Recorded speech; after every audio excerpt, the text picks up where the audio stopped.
So, Boker Tov, welcome back. It is a pleasure to be learning together.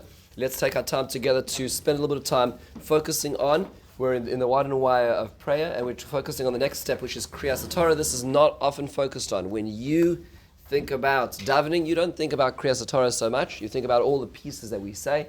It's worthwhile focusing on this very interesting institution, which we have not all the time, only some of the time, but it's worthwhile appreciating on its own ground. So first of all, I want to take a moment to thank Rosemary and Owen Fish, who are sponsoring today's shir. First, Il Nishmas Moshe Mendelben, Menachem Nachum, and Yocheved Gitzel, and also Bad L'chaim Tovim for Refuah Shlema for Mordechai ben Tzipora Malka and Shendel Bas Rachel Shnev Refuah Shlema Bekarov. So let's start learning a lot of interesting things. Krias Hatorah is so vast, it's so big, it is so all-encompassing. There's a lot to talk about, to be honest, so we certainly cannot cover it. And if you go through Shulchan Aruch, there are multiple simonim which just talk about a lot of the halachas. Balei Kriya need to know all these halachas, very complicated halachas. What happens if there are mistakes? What posture are people standing in? All these complicated halachas are related to Krias Hatorah. We're not going to go through all of those. Let's just get just a quick brief overview. One thing which is important to notice is. There's something which all Gabbaim need to know. In our shul, we have these institutions, which is what's called the halachas of Kedima. Who gets an aliyah, as an example. So, for instance, a little while back, one of the Gabbaim came with a question and said that there was somebody who had got maftir on Shabbos, and then their yard site was on Friday, and comes Thursday, and they said, "Well, I deserve a aliyah tomorrow." Today, because of today's Thursday, and I need an aliyah for tomorrow because tomorrow is Friday. After all, I'm a chiyuv. So the guy said, "But you got maftir on Shabbos." He said, "But that wasn't really a real aliyah, so I need another one. Please ask the kohanim to leave." Right? So that doesn't work like that. There's rules, right? So how does that work? So there's a few steps in the process. They have to know the steps in the process to appreciate it. So these are the rules actually in our shul. These rules I just put in over here. Rabbi Taliban put these together. And they're excellent summary of the rules that work and operate in our shul. They're more or less the same everywhere, but there are a few noteworthy perspectives. So the first thing is a person who is getting married. So we have Baruch Hashem, a young man in the shul who's getting married today, but truth is there's no Torah reading today, so that wouldn't help. But if he were to be getting married on the day of the actual wedding, and there's Krias Hatorah, then that's when that would happen. And then let's say you have a bar mitzvah bar bayom, so a boy is turning 13 on that day, whether that be during the week or on Shabbos. That's the next step of chiyuv.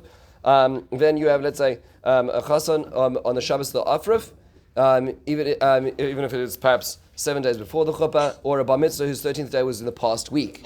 Okay, so let's say that's not all the time do bar mitzvahs fall on actual days itself.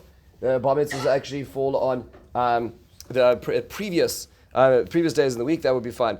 Then a husband who's of a yoledet on the day that the yoledet returns to shul. This most people are not aware of. So let's say a couple mazel tov have a baby, and the husband's is in shul the first week his wife comes back to shul, which could be multiple weeks later. That day he should get an aliyah on her behalf as well. Let's say during the Sheva Brachos, if the Sheva Brachos took place or if the wedding took place on a Wednesday or Thursday, that is also a chiyuv. It's the later part of the week. There's a chiyuv, a yahrzeit bar bayom, a father of a baby boy on the Shabbos prior to the bris milah, and someone whose father's or mother's yahrzeit occurs during the week. Notice that's item number 9 in the list, just out of interest. So people are very makpid on that one, but there are a lot of things that come before that. So that means to say that sometimes people have to be understanding that they might not be able to always get that, but that is over there. And then there's a chassan on the Shabbos after his wedding, if it was an earlier wedding in the week, and the father of a baby girl being named in the morning, and the father of a chassan on the day of his son's afraf. So these are all very important things. We try to accommodate these things. So many of the Gabbaim in our shul are trying to facilitate all of these things, but this is actually in a sequential list, which means to say, if you're item number 10 and somebody's item number 1 gets it, no matter how emotional and how connected it is. These are halachas. A lot of these halachas are not in front of one place. Some are in Shulchan Aruch, some are in the Mishnah Berurah, some in the Be'er Halacha, all the different places. Some are Divrei Kabbalah. There are a lot of interesting things. Now, what happens if there are multiple chiyuvim? There are different ways of navigating this. If you look in the art scrolls on the back of the art scroll siddur, where they have the halachas in the back section there, they have a shorter list than this, but they say, what happens if you have 2 people on the same level, and there's, let's say it's a weekday, as an example, and there's only one Yisrael aliyah, So one option is, the article brings down a number of Piskei Halacha that one does a goral, which means you put out a coin, right? And that's how it is, sorted out. It's fair is fair. That's why we're doing it. What we do in our shul, and again, is we ask the kohanim to leave if that's the situation. Now, not every time a person is a chiyuv do they have to get an aliyah. There's a lot of schus which can be generated from just by being mevater, by saying it's all right not to create a hoo-ha. But nonetheless, if nobody's willing to back down, and everybody needs to make sure they're getting the aliyah, and there's only one aliyah to be had, then one can ask the kohanim to leave. Which reminds me of the situation about a fellow who comes to the rabbi, and he says, Rabbi, I really would like to be a kohen. The rabbi says, well, is your father kohen? No. Grandfather? No. He says, well, I'm sorry, that's not, no can do. So he says, but Rabbi, Rabbi, the building campaign and, the cornerstone that I was donating, I'm going to retract my funds. And so the rabbi says, yeah, I don't know, let me think about it. I'll see if there's anything we can do. So the rabbi says, oh, you know what, maybe, Nebuch, this is such a terrible construction of a story because it makes certain assumptions about the way halacha works. But nonetheless, and so at the end of the day, the rabbi says, I think we can make a rule that you can serve as a kohen. And so the man is so excited, he goes to shul the next Shabbos, and he's visiting in another city, and the gabbai says, "Are there any kohanim in the house?" And excitedly puts up two hands, and the gabbai says, "We have three shower brachos as an offer of, can you please leave?" So so you have to be in the right place at the right time. Now, so that's in terms of that. So, yeah. Is there a requirement that you get? And I'm saying, I know you have priority, but does it mean you should be getting a aliyah? No, so that's a good question. That's a good question. There's a chiyuv to get an aliyah, but it's the chiyuv in a certain sense is a good question. It's a good question. If let's say you have the option and you waive that right, it's a good question. I would say that if there's going to be a situation where it comes down to a conflict and you are part of the reason for that conflict, it would probably be a better idea to be mevater in such a situation. You have priority, but see, someone else is more makbid, and you say, you can have it. Can you do that? You certainly can. There are multiple ways of creating more kedusha in this world, creating aliyas neshama. There are multiple ways, and sometimes it can also be getting on a Shabbos mincha. It could be there's other options as to how this can work. And we also in our shul we have multiple minyanim, right? So if you don't get an aliyah here, you can get there's other ways to navigate these situations as well. Yeah, Nachman. The Kohen, if you're already embarrassing him to ask to be Mavatar his cover, first of all, why can't he stay in there then? If you ask him to embarrass no. It's a good question. So this is a question of yichus. So like this, if the kohen remains in the room and you say, Ya'amod, Avram ben Yitzhak b'Rishus, it's still there is a certain impression that you may be questioning the genealogy of that kohen. And so that's a very big concern. And even if you say perhaps a word like that, people are going to work out and say, he thought he was a kohen, but obviously the community doesn't. And that impression is something we want to avoid. People, if there's something that can be taken out of context, it will be taken out of context, and that's what will happen. So we're very makbid that way, so that when the actual calling up is happening, it's not in the room. What happens? What about the kel moles? So interestingly enough, these also again from our shul rules. Kel mole can be said on a day that tachanun is said. But if it's not said. Let's say there's a bris, a chasan, you can still say it. I mean, that's a personal simcha. That's not an eclipse of it. Let's say like a Rosh Chodesh, as an example, where you wouldn't be able to say it as well. And we usually do kel moles for men and women separately, and we do grouped kel moles. Or otherwise, you can imagine what Shabbos Mincha would look like. Right, so we do all the men in one group, all the women in one group, and that's when we do kel moles, and it follows the general rule of tachanun rather than the specific rule of a simcha going on. Okay, so if there's a specific simcha, you can still say kel mole. If it's a general eclipse, then you can't as well. Just in terms of the hagomel, we also have, as part of the Krias Hatorah, we have the hagomel. It is said immediately following the aliyah. So unless it is the time when you need to say the kaddish. Right, so let's say it's after Shlishi, it's after Shvi on Shabbos, then we'll wait until afterwards as well. When does the Chatzi Kaddish said after the Krias Hatorah? We say that after Krias Hatorah on a Monday and a Thursday and on a Shabbos morning, but not on a Shabbos Mincha. So it is said by either the Baal Koreh or a Chiyuv. This is actually an interesting question which has arrived in our shul a number of times, is that let's say you have on the Bima the Baal Koreh, and then you have an Oleh, person who just got the third Aliyah for argument's sake, and then you have an Avel sitting on the side. So do you call the Avel up to do that Chatzi Kaddish? Turns out actually there are different traditions about this. There are two distinct traditions. In fact, there were two traditions as to what Rav Soloveitchik used to do in Boston, in fact, just to appreciate, even recently. Generally speaking, the rule that we have adopted in our shul is that if either one of the people who are actually at the bima are avelim, we give it to them. If not, we default to the Baal Koreh, but we don't go to find a Baal. It's not specifically a Kaddish for a mourner to go out of the way to pull a mourner in. That's the rule which happens, which sometimes this question does sometimes come up in our shul. How is the Torah conveyed to the bima? We're going to take a look at this in halacha, but it's conveyed through the quickest route. If not the quickest route, through the rightmost side. So that means to say we go off the bima from the right hand side, and then move our way up to the bima on the right hand side, facing the bima. What should a person do if the Torah is coming towards them? So a person the kissing isn't actually mentioned. It's more about actually if a man's in the men's section, to walk along with it, to escort it just a little bit as well. So one is showing that one is doing it. Shalom, yeah. Isn't if someone's older for an aliyah, you should take the quickest route also? We'll get that in a second. Yeah. Yeah, it's very similar. Yeah, I want to just take a look at that inside when we get a chance to. And kel erech apayim. Most people are not aware of that. This does not follow the same rule as tachanun. We automatically assume that there's no tachanun. That paragraph before the Krias Hatorah, kel erech apayim, we also don't say. Not true. It actually follows a different set of rules. So it is said when there's a chassan moel bris or aval nashul, even though tachanun is not said. That's a mistake that many people make. Is that, let's say we have a bris. Baruch Hashem, we had a bris last Thursday in shul, right?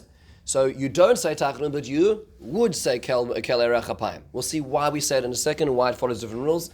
It is recited in the month of Nisan, like Ba'amin, 6 days following Shavuos, Tu B'Av, and between Yom Kippur and Sukkot and after Sukkot, even though there is no tachanun, just to put that paragraph there, and is not said on Rosh Chodesh, Erev Pesach, Chol HaMoed, Chanukah, Purim, Shushan Purim, the 14th and 15th of Adar Rishon. Okay, so just to appreciate some of the pieces. Now let's dive into the whys.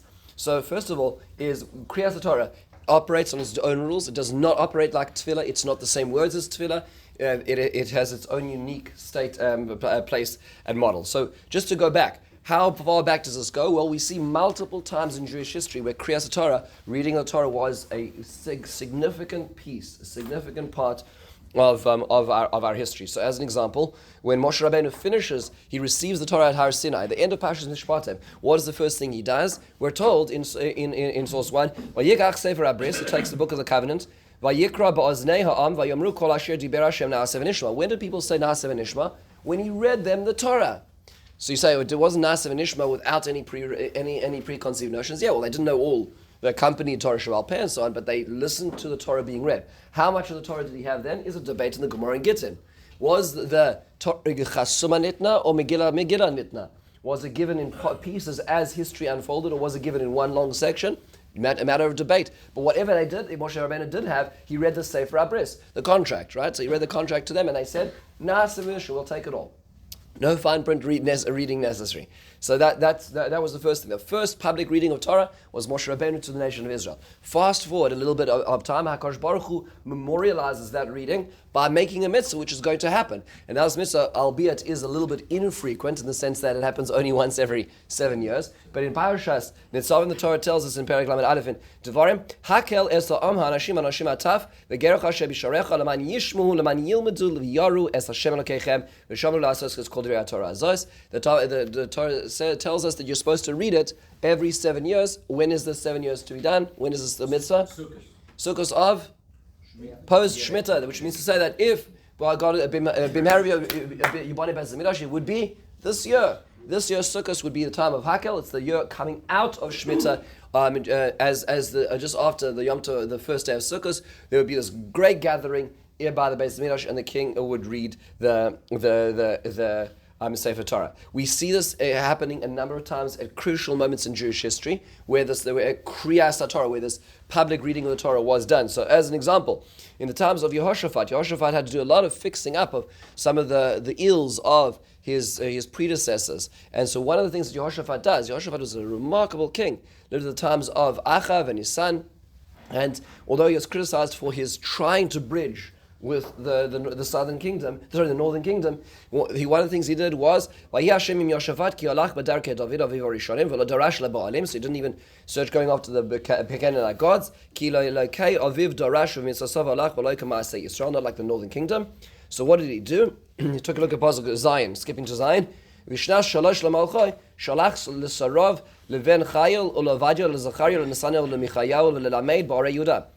out his emissaries to go teach in the cities of Judea. What did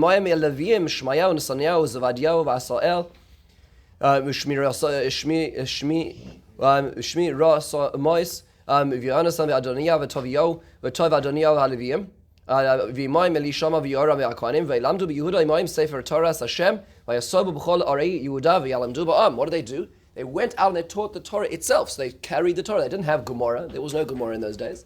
They took the Torah itself and they went to every city and they made public readings. This was the way they reformed society, is reminding people of what the contract was. You said, Na'aseh Mishma, let's remind ourselves what's actually in here as well. That would be the way they would convey Torah. Later on, in the times of Yoshia Melech, the Tanakh tells us, is the king who reformed Israel like no other king in the past or in the future of Israel.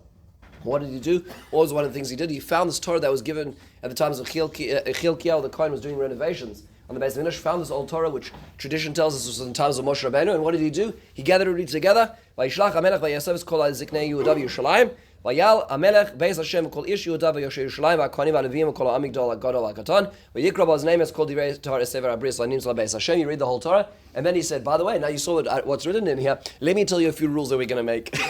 So he says, now that you know what's in here, so that whole business of Avodah Zarah, goodbye. So he used that as the platform for his further regulations in society. And later on, famously, at the beginning of the second Beis Hamikdash, times of Zechariah, Ezra, and Nehemiah, we know famously Ezra is the spiritual leader, Nehemiah is the governor. They come together and on Rosh Hashanah they do this public reading of the Torah. We hear about it in source 5. They come to the gate in front of the Shar HaMayim of the Beis Hamikdash. And he brings us this Torah. It's the first of the 7th month, and he reads it in front of all of them, and everybody is completely bowled over there. They are so taken by this, and he starts weeping, and then they say, "Don't weep today. It's a holy day. It's a happy day." He sends everybody home. They come back, and then they start making reforms in society. So throughout the course of Jewish history, this is many years later, over a century later than Yoshiyahu's. So throughout the course of Jewish history, this has become the way to teach, to reform, to change society, is reading the Torah. But at this point in time, it's clearly not regulated. This was done when the king felt it was appropriate. Hakel was regulated, but these other episodes were a Hakel-esque type of practice, but we don't see necessarily on a day-to-day basis. So the place we go for this is a very famous Gemara in Baba Kama, Daf Pei Beis Amud Aleph. The Gemara is telling us about a number of things that Ezra HaSofer did. He instituted in society that he felt would be better for society. Who was Ezra HaSofer? Ezra lived, again, we just saw this psukim about Ezra. He was one of the last of the Nevi'im, or part of the Nevi'im. He was one who convened, essentially, Anshe Knesset Agdolah, the men of the Great Assembly, and he lived at the beginning of the second Beis Hamikdash, was sent as a second wave of Aliyah from the Persian king with the license to go back and rebuild the spiritual community in Israel. Not a lot of people came with him, but he was able to make incredible changes. Ezra made huge changes. He instituted the Siddur as part of Anshe Knesset Agdolah, which is what we're learning about. He changed the Ksav, the actual script of the Torah, as to what we have today, to Ksav Ashuris as opposed to Ksav Ivri. A lot of amazing things that Ezra HaSofer did. The Gemara says he was so great that if he had been at the times of Moshe Rabbeinu, he would have been chosen to give the Torah more than Moshe Rabbeinu. So he's a very, very, very powerful individual. But the Torah tells us that he made a number of takonos. He made lots of institutions and regulations. He was one of the, I would call, proto-halachic entities in Israel. He started making rules about how to abide by. So the Gemara tells us 10 things that he did. We're going to focus on the first one. In source 6, Asara Takonos is Tikkun Ezra. There were 10 things that Ezra instituted in society. And the number one is Shekorim b'mincha b'Shabbos Shekorim b'Sheni v'Chamishi. That you read Torah on Shabbos afternoon, and that you read on Monday and Thursdays. That was his Takana, that was his institution. Skipping down to the Gemara, the next line. So the Gemara says, Shiyu Korin b'mincha b'Shabbos mishum yoshvei koronos. Right, that's not related to Corona, but this is that he's people who are Yoshvei Koronos. What does that mean? People who are in the bar, they've got other things to be doing. So what is it? When are they sitting in the bar that he's fixing this up?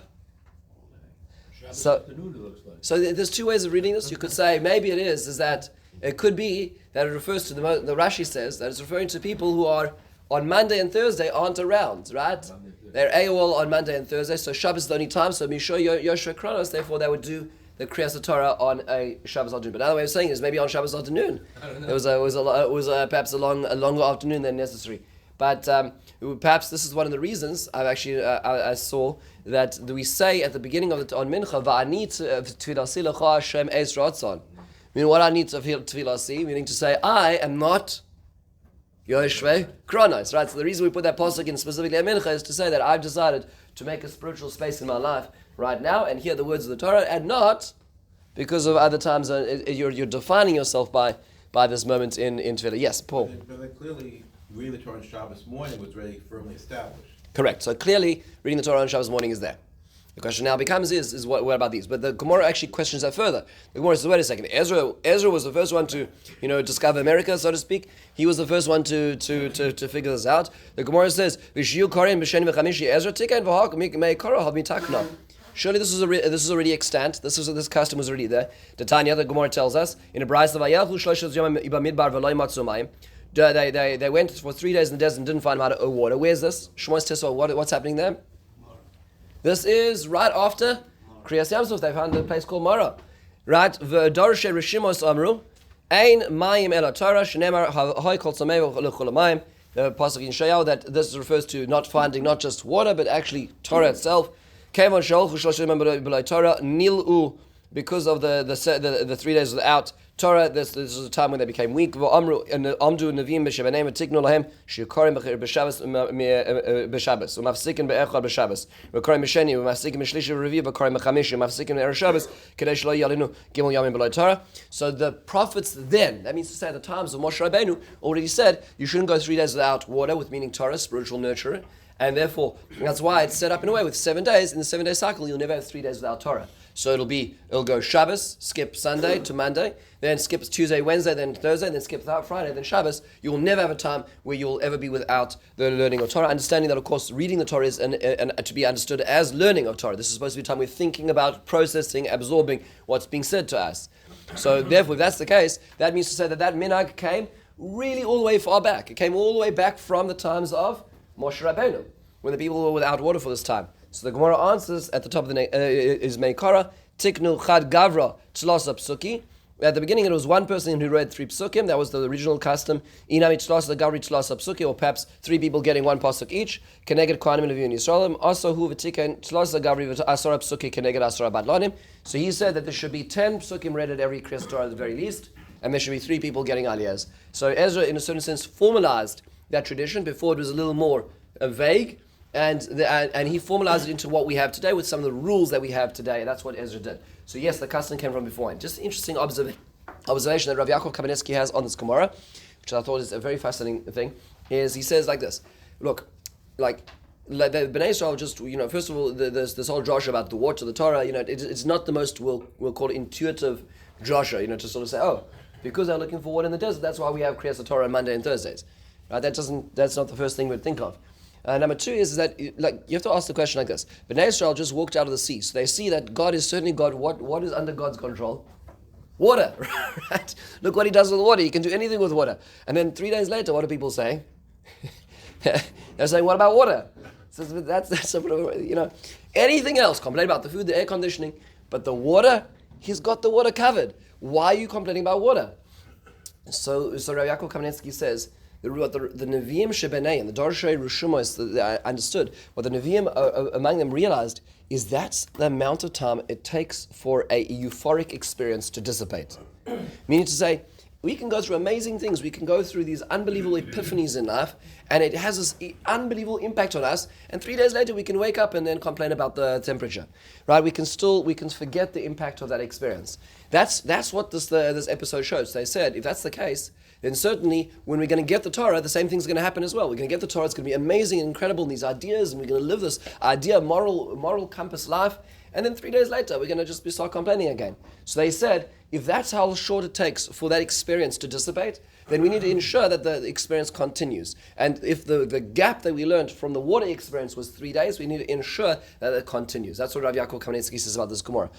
Miracles, big stages don't change anybody's lives. They lift us up for a few seconds, but that dissipates very clear. They disappear with a suntan, right? That's how it works. And that's what the Gemara was saying. Yeah, that's where they learned it from. That's in fact why the Ramban says why it is that we say Zeicher Yasiyas Mitzrayim in so many things, so many mitzvahs that we do on Kiddush and Shabbos, on Tefillin, on Tzitzis. There's so many things. Zeicher Yasiyas Mitzrayim. Why is Exodus so important? Says the Ramban, because God does not, jump to every time anybody says, God, if you were to appear in my life, I would suddenly change my lifestyles.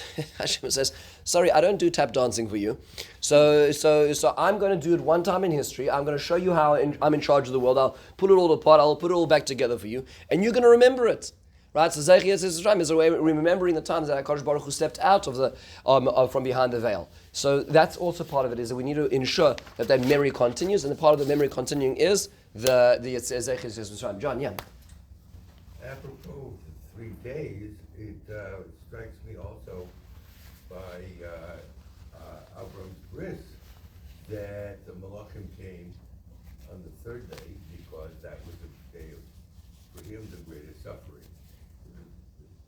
The time period of 3 days has some overarching meaning, not simply from the point of view of memory, perhaps. Maybe it's not. It could be, but that wasn't all the Gemara is focusing on. Because remember, what the Gemara is saying is something's disappearing. Then I'll give you a crazy story. If you want to hear a crazy story, I wasn't going to mention this, but this is a crazy story that happened. This is actually written in the footnote of Rav Yosef Yehuda Bloch in the Shirei Das. He writes in a footnote. He was based in hotels. And he writes in an essay called Nisim B'Teva, he writes the following footnote. This happened to him. So, okay, everybody just brace yourselves. I mentioned this a number of years ago. It's a very intense story. So he writes that there was a city, a little village in the year Tafresh Samech Vav. So this is over a century ago, when he was in a place called Shadova. So that was the little village that he was in. And there was a situation that happened in the city called Shadova where there was a young Jewish man who was a university student who was renting a room, in an upstairs room in a particular apartment, and he was going through difficult times in his own life, and Rahman al-Litzlan, he committed suicide. He killed himself. And terrible situation. And things were taken care of. He was buried, the whole business. And the person who was renting, who owned the house, they owned the house, and he was renting an upstairs bedroom. Had this after the period of Shiva. Question about Shiva, but after the period of Shiva, noticed that every night at 10 o'clock there would be like a sound, like sort of sounds from upstairs. So you'd go upstairs and you'd come upstairs and you'd find that the plaster from the ceiling was falling down onto the floor. So he cleaned it up and, figured, buildings have their time. But the next night at 10 o'clock at the same time, the same thing. He noticed the sound and the plaster from the ceiling was falling down. And this became a thing. Every night at 10 o'clock on the clock, there would be the plaster ceiling would start to fall into the floor, and people would come and they would witness this, and it would just carry on going. Every night. So they finally figured out maybe this is something we should speak to the rabbi about. So they asked the rabbi, Rav Yosef Yehuda Bloch, based in, they said to him, what's going on? So he says, look, I don't know what's happening over here, but I will tell you something, is that it's probably there's something which is wrong here, and that is when he took his life, some of the blood went onto the floorboards. And it needs to be, with Zaka, it needs to be buried. And there's something seeking restitution here.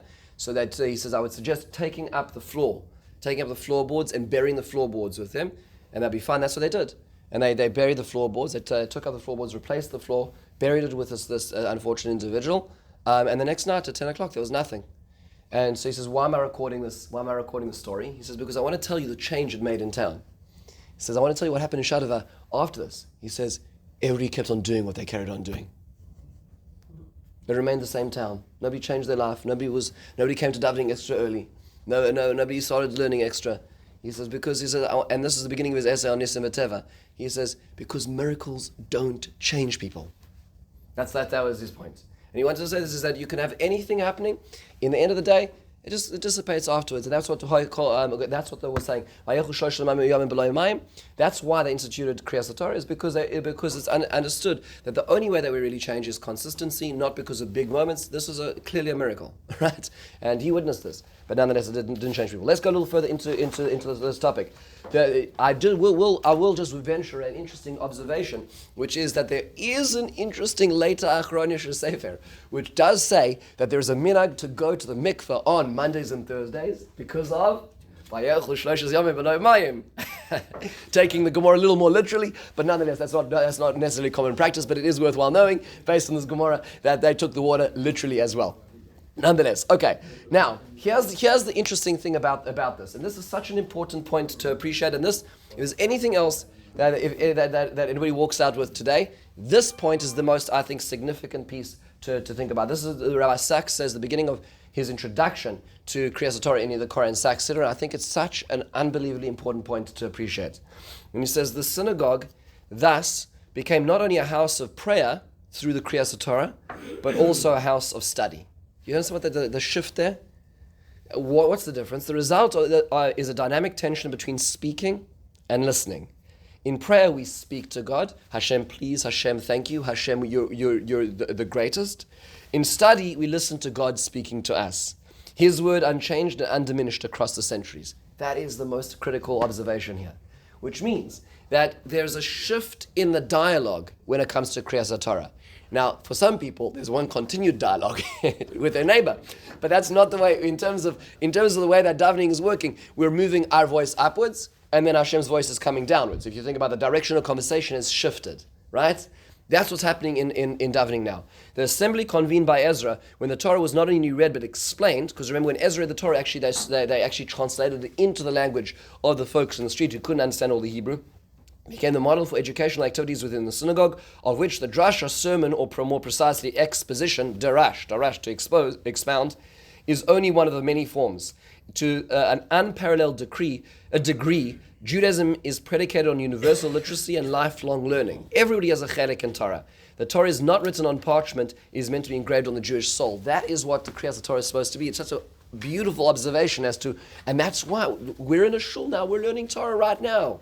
That's what it's meant to be. That's an expansion of that Krias Hatorah, which was the institution. So obviously, the 3,334 years ago, it's still working. That's amazing. We're still part of one of the most incredible programs that is still working. Let's do a few questions. Remember, it says that the Gemara said that it needs to be Ezra formalized that it's 10 psukim and 3 aliyahs. Now, it would have been if the idea was that every aliyah needs to be 3, you'd end up with 9 psukim. So why 10 psukim? The Gemara says Keneged Asara Batlanim. There should be the 10 basic people, so to speak, running the community. But another understanding, which I saw in the Sefer Talmud HaMinhagim, is because 10 is an important number when it comes to creating a space for Kedusha. We see this in a number of things. Davar Shebe Kedusha, we have the idea of having a minyan. So the same idea, there's almost a minyan of psukim in order for the Krias Hatorah, with one exception. When is that one exception? We read the Torah and there's not 10 psukim? On Purim. Right, so we read on Purim morning, and in fact we read the last section in Beshalach, and it happens to be there's only 9 psukim there, so we read 3 aliyahs each. So you say, well, why of this? So, well, the answer is, well, there only are 9 psukim. But why don't we fix it? Why don't we repeat a pasuk? Why don't we do something to enable that there's 10 psukim like we do elsewhere every other time of the year? And the answer to that is because, says the Sefer Talmud HaMinhagim, is because what did Amalek do to Hashem? Is he decreased HaKadosh Baruch Hu's presence in the world. Ki yad al keska, Hashem's name is not complete, his throne is not complete in the world, so therefore also the Kedusha at the Krias Hatorah about Amalek is also incomplete. So we just don't have it. We're not fixing that. It's an acknowledgement, it's a nod to what Amalek is really doing in the world, which is why there's 9 psukim there as well. Let's move to, yes, Shalom. Could you offer the following explanation as why you would have 9 psukim here? Because usually you have a dynamic between the Torah reading and what comes afterwards. Torah reading is the primary, and what comes afterwards is the secondary. But in this case, Megillah Esther. Good question. Because we're really there for Megillah reading. The Torah reading is it's almost like an agav urucha. Yeah, it's a beautiful idea. I don't know, because you have to remember, if the takana of the Krias Hatorah I'm not showing by Purim, but No, it is no, but- earlier. It was earlier, No, and then but the Purim. Yes, Purim you're right. morning, you're really You're right. there. The Krias Hatorah is really it's a praise. Both are D'Rabbanan. Good. You're right. And so the primary is actually the Megillah itself. Very good point. And that's really where we talk about everything. So there's much more. Maybe a to done. differentiation because it's less of a significance. Very, very possible. Just one interesting observation here, which is that this 3 pasuk business is also important when it comes to mistakes. Very complicated. Why did you find a mistake in the Torah? And the mistake is a justified mistake. So it actually is printed incorrectly. God forbid.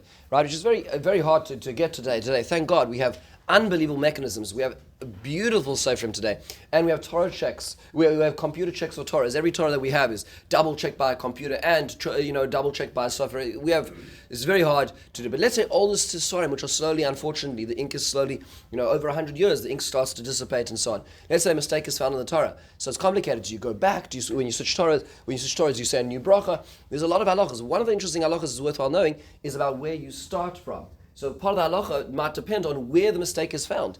If the mistake is found within 3 psukim of the end of the aliyah, that's a place you can't start from in the new Torah. You would have to finish up the paragraph and then go to the new Torah.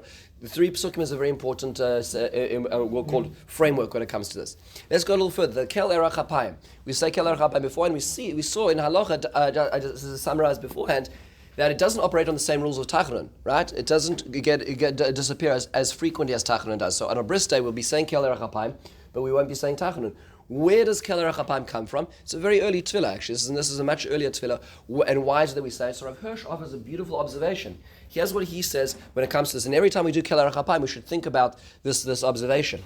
Here's his observation in Rav Hirsch Siddur. He says, starting 4 lines in the line, when on these days we ascend to the ark, to bring down into our midst the book of God's law for public reading, we realize that if we measure our worth by the standard of God's will as set down in this book, we must admit that we are wanting, and that we are unworthy even to take the Torah into our hands. Indeed, we cannot help sensing that we are hardly even worthy to live on as its bearers. Thus, aware of our inadequacy and unworthiness, we utter the words Kel Erech Hapayim, which, before we go up to open the ark of the law, on those days of particular self-examination, we appeal to the grace of God, who is slow to anger and ready at all times to grant forgiveness. So it is our prerequisite. It is our acknowledging of our lack of ability to be able to really live up to what we are. I mean, if you think about it, what's we're essentially doing is reading all the ideals and values, and then we're going to carry on with our lives. And sometimes there's a gap between the ideals and values and the life that we lead.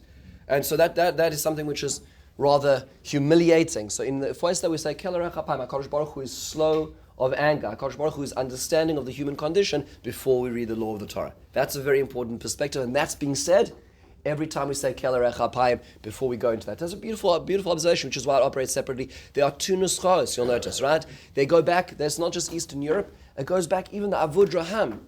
The Avud Raham is about 700 years ago, Abby? About Abby? How many years ago is the Avud Raham? 700, 600 years ago. He already acknowledges both these nuschos as two variant nuschos of it, whether we put the Rachamim first or not. But nonetheless, be it as it may, we have these 2 versions of Kel Erech Hapayim as a prerequisite to the Torah. Yes, Nachman. Why don't you repeat the 3rd pasuk on those Kodesh leaning? Oh, good. So that's a 3 pasuk issue as well. We cannot start an aliyah within 3 psukim of the end of the paragraph. Right, so we need 4 aliyahs because the Mishnah tells us in Megillah that on Rosh Chodesh, the way the aliyahs work is, the most basic framework is 3 aliyahs, right? That's a Chol day. Then when you go up in Kedusha to Rosh Chodesh, then we have a 4th aliyah. When you go up in Kedusha to Yom Tov, we have 5 aliyahs. When you go up in Kedusha to Yom Kippur, we have 6 aliyahs. And on Shabbos, we have 7 aliyahs, right? That's the way it's framed. But on Rosh Chodesh, you need to have 4 aliyahs. But the problem is that how do you divide the aliyahs up, right? So we do make a split of the aliyah in the middle of the first paragraph, but you can't start the second aliyah to 2 psukim from the end of the paragraph. So we reverse that back 1 pasuk as well. Most people don't even notice that we're repeating that pasuk in aliyah because to enable that, so that we have a 3 pasuk aliyah, so it's not starting in that place.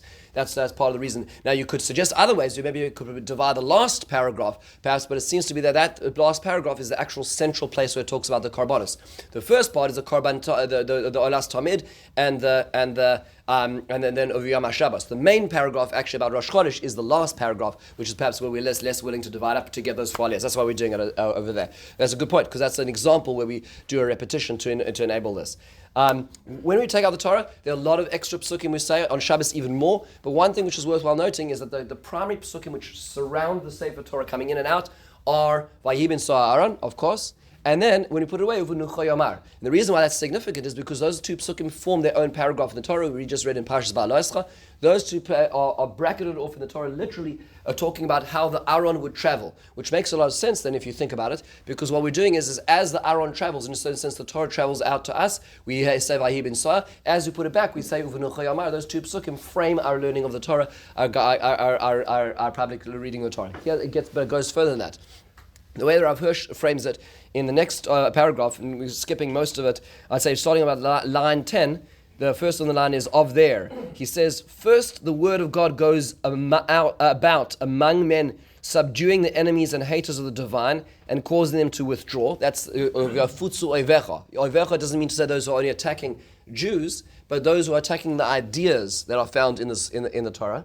So then, with victory won, the word of God gently takes up its permanent abode in the midst of mankind. Nucha Yomar. Nucha means rest, right? So the Torah comes out to change the world and those who are at odds or adverse to the ideas of the Torah, and then it goes back. That's what we're supposed to be doing every time we bring out the Torah. It's supposed to be changes, counter-cultural to the experience. We just want to live a regular Monday morning, and a week ahead, what do? We bring out a Torah and we try to reform the world.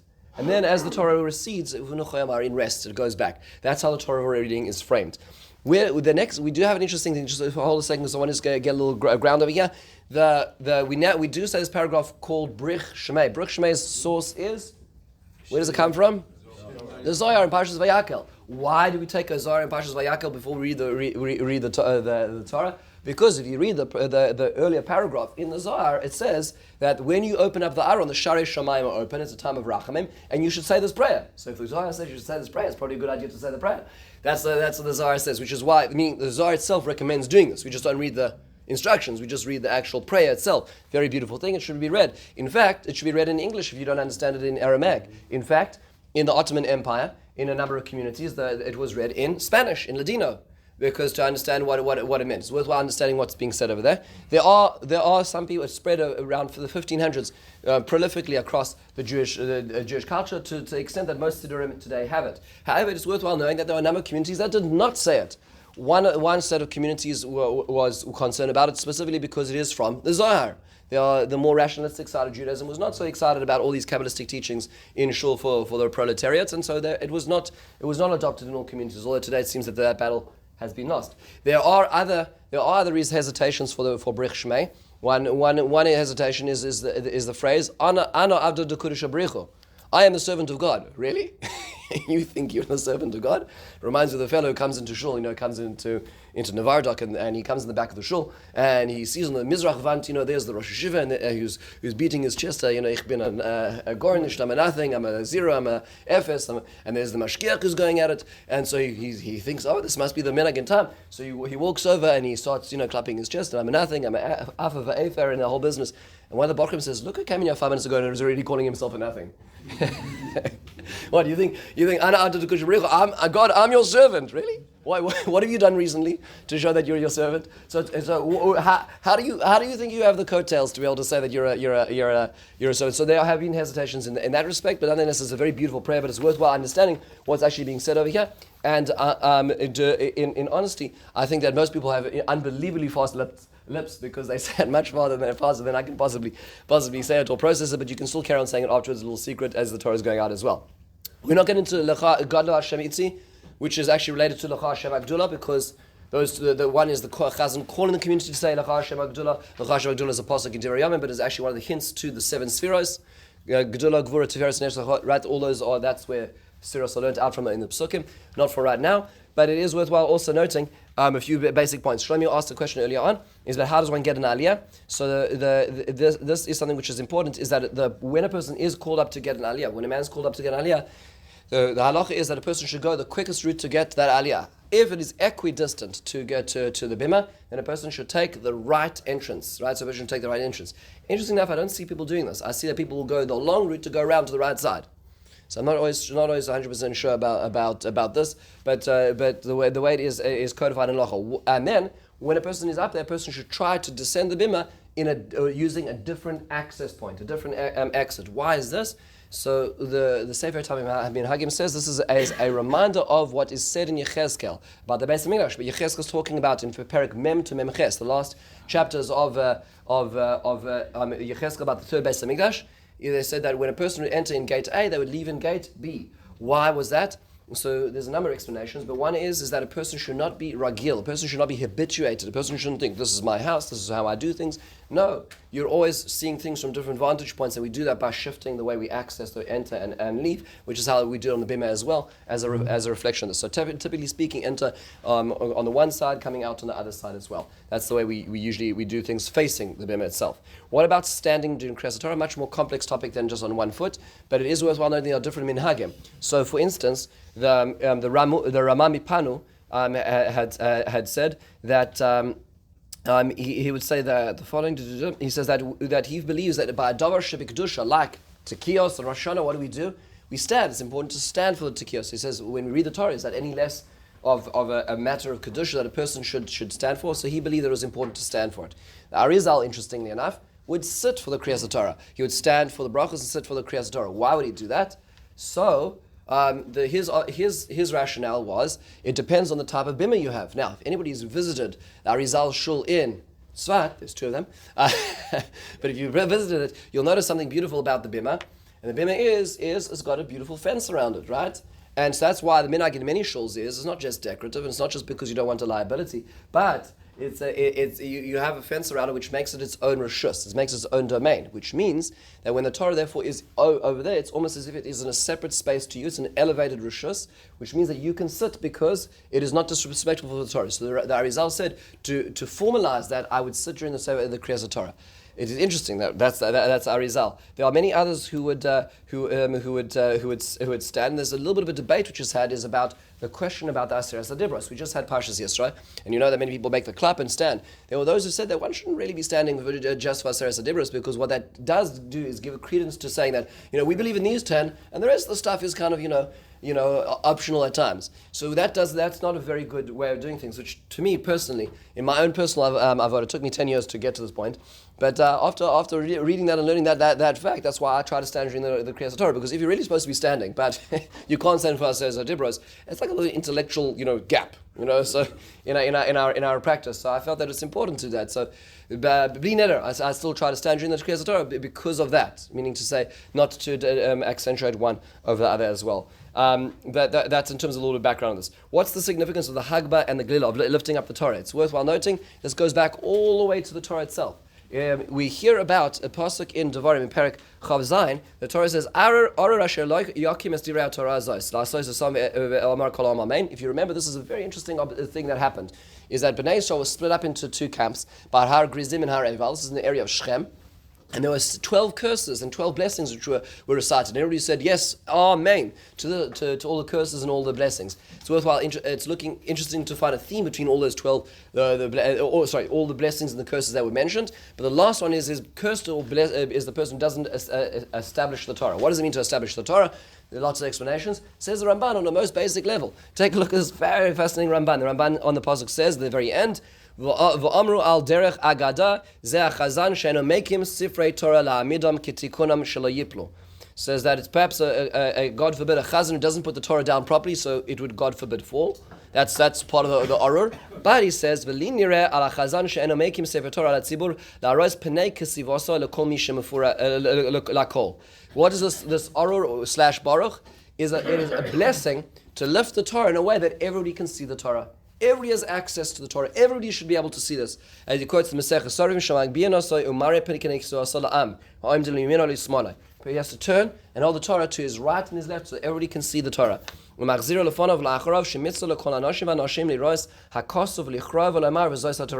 a mitzvah to say, he says to pull out your pinky. No, he doesn't say that. He says to bend down. Okay, so just I'm not sure where the pinky minhag came. Well, that's not pointing at the Torah. That's in a certain sense not pointing. What we're doing, but he says the minhag is, and this many poskim say, is to bow slightly when one sees the Torah and to try to do this, which means, just out of interest, if the Torah is turning round, one krias not say the Hatorah until one actually sees the pnei haksav. So if somebody's doing it correctly, which is not always the case, they're supposed to turn to the right side and to the left side. So when it's coming around to you and you see the face of the ksav, then that's the time that one should bow down and say Krias Hatorah. One should not say Krias Hatorah to the back. But if one has no alternative because it's one of those very quick jobs, then yes, David. Just backtrack 1 second. What is the significance of everyone standing at the end of the chazak of each sefer? And I haven't found anything on that. Good question. No, I have not found anything. It's respectful. It's the closing of a sefer. It's a siyum, but I've not found anything specific. I think you think it does have a makar. Rav Wilson, right? I heard it in a shir.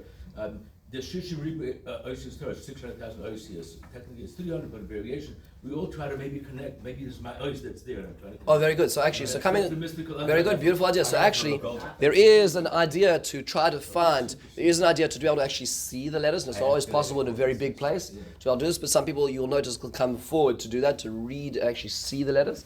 There's a value, there's a spiritual value on ourselves of being able to do this. Some even say to find your letter, which is in the Torah when seeing the Hagbah, but it is and so perhaps that's finding that little letter which is our little piece, and which could be a piece of the letter as well. AB, yeah. Yes, so our I was going to say this in a second, yes. So when we see Krias Hatorah, when it does it, it says Bo nishtach adam nichra nibrachot Hashem ascend. So that's when we bow. Beautiful. By the way, isn't it wonderful to have AB back? Baruch haba. AB is bringing a little bit of Avirat Yisrael back to us as well. But there's more minhag. Another interesting minhag which is of differentiation. You'll notice this actually in the Shulchan Aruch. Take a look at a very interesting differentiation between Ashkenazim and Sfaradim. Most Ashkenazim are not aware of this. Sfaradim are all aware of this, but Ashkenazim are not aware of this. Well, the Shulchan Aruch tells us, Mare Penei Ksivas Sefer Torah La'am Ha'amdim Limino Lismolai U'Machzir Lefonov Lacharav Mishimitzu Kol Anoshim V'Noshim Lirois Aksav V'Lichra V'Lamar Krias Hatorah Torah Hashem Tamima. Okay, so this is the Shulchan Aruch says to show the Torah. The Shramah says, Hagav Nagulasos Alkein Achar Shekaru Batorah. You're supposed to do this after you read the Torah, which implies that when is the Shulchan Aruch talking about? Before. Which means that if you go to a Sephardi shul, if you go to a Taimani shul, when do they do Hagbah? Before you do the Krias Hatorah. They bring the Torah to the Bima and then they show it to the whole community. This is what we're about to read, folks. Then they put it back down and we read the Torah. That's how it works. That's what the Shulchan Aruch says. The Ramah says, no, we'll do it as a conclusion. Isn't that fascinating? So the end of the Torah is not the big deal. It's the beginning of the Krias Hatorah, which is the big deal. Now, also notice, by the way, to do a Hagbah on a Sephardi Sefer Torah is a whole different business than doing it with it's a different technique. You know what I'm saying? So, there's the leverage by the Ashkenazi Sefer Torah, but the Sephardi Sefer Torah, you're really leaning backwards and holding it open because it's a large case as you turn around. So it takes a little more dexterity in another realm as well. Finally, one last point, which there is more to talk about, but there isn't. The most basic prayer that we say on the way of taking the Torah back, besides those last psukim of Uvunu Chayamar and Eitz Chaimi, which refer to the Torah itself, is we do say LeDavid Hashem Mizmor, that we have this Psalm 24, which is said as we bring the Torah back, except on Shabbos morning when we say Mizmor LeDavid. Okay. Why is that? So it actually has a great significance. It is very much apropos what we're about to do. Why is this? The Gemara Shabbos Daf Lamed tells us, and we'll close with this today, Keshebona Shlomo es Beis Hamikdash. When Shlomo Melech built the Beis Hamikdash, so finally, after all these years and amassing, and it took him how many years to build the Beis Hamikdash? 7 years, just over 7 years to build the Beis Hamikdash. So at the end of this culmination, now they're bringing the Aron after all these years. The Mishkan's been destroyed. They're bringing it to the Aron HaKodesh. Bikish lachnis Aron lebeis Kodesh HaKadoshim Dovgu Sharim Zebozeh. The gates were unopenable. They could not be accessed. Amar Shlomo Esrim va'arba renanos loinana. So he said 24 psalms. It was not answered. So that probably means from the beginning of Tehillim 1, 2, 3, Asher, all the way through. Nothing happened. Pasav Amar Su'u Sharim Rasheichim v'nasu Pischei Olam. So he turns to the gates and he says, Su'u Sharim Rosheichem, which is part of Psalm 24. Gates, lift up your heads and open up. Let HaKadosh Baruch Hu come in. This is the Aaron is going to the Aaron into the Kodesh HaKadoshim. Riyatu Basrei Mivlai. And they ran after him to swallow him. Amru, Miuzu Melech HaKadosh. Amru Le Hashem Zuz V'Gibur. This is a dialogue. He said to the gates, Who is the Melech HaKavod? They responded, Hashem Izuz v'Gibur. Hashem is the strong one of the strong one. V'amar Sushar Mashiach Musu Pis Chalam v'Yova Melech HaKavod. Mil Ze Melech HaKavod. Hashem Tzvakos Melech HaKavod. Selo v'Lo Nana. He wasn't answered again. He asked a second time. The gates didn't open. Kevan Shamar Hashem Elokeinu Elokim Alto Shev Pnei Meshichecha Zachra Lachaste David Avdecha. That Hashem, please remember the face of your Messiah. That refers to David HaMelech. Miyad Nana. The gates opened. At that moment in time, all those who hated David, their faces turned like the bottom of the pot. That's like, very negative comment. The Gemara says, the leftovers. That's an amazing thing. Just think about this for a moment. David HaMelech sinned, and he sinned publicly, at least, whatever the sin was, and the Gemara explains the complexity of that sin. And did he, chata, not chata, how did it work? But nonetheless, David HaMelech did an incredible tshuva. But there were people who said that David HaMelech is not worthy of building the Beis HaMikdash. David HaMelech is no longer worthy of being king. And certainly his child from the union with Bathsheba should not be worthy of anything. But HaKadosh Baruch Hu chose Shlomo HaMelech, who was the child of David and Bathsheba, and he became king.